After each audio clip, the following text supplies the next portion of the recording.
होय, तुम्ही काहीच मॅनिफेस्ट करत नाही आहात.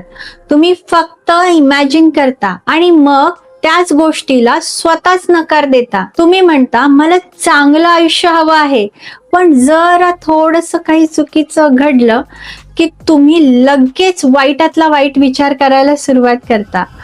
मेसेज उशिरा आला, मन म्हणतं तो मला इग्नोर करत आहे. कामात डिले झाला, हे माझ्याकडून होणार नाही. कोणी पुढे गेलं, मी मागे पडलो. हे सगळं तुम्ही जाणीवपूर्वक लक्षातही घेत नाही, पण रोज रिपीट मात्र करता आणि मग विचारता मी नेमकं काय मॅनिफेस्ट करत आहे. तुम्ही दिवसभर जे विचार करता तीच रियालिटी मॅनिफेस्ट करता. फिअर, डाऊट आणि सतत वाईटच होईल अशा गोष्टी. फ्रेंड्स, मॅनिफेस्टेशन फक्त सुंदर विचार नाही, ती स्वतःकडे प्रामाणिकपणे पाहण्याची प्रोसेस आहे.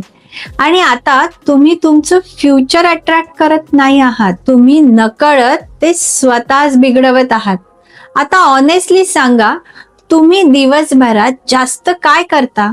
ओव्हर थिंकिंग की ऍक्शन? फॉलो करा जर तुम्ही स्वतःशी खोटं बोलणं थांबवायला रेडी असाल. नाहीतर हे असंच पुन्हा पुन्हा घडत राहील. चला, आरंभ करा.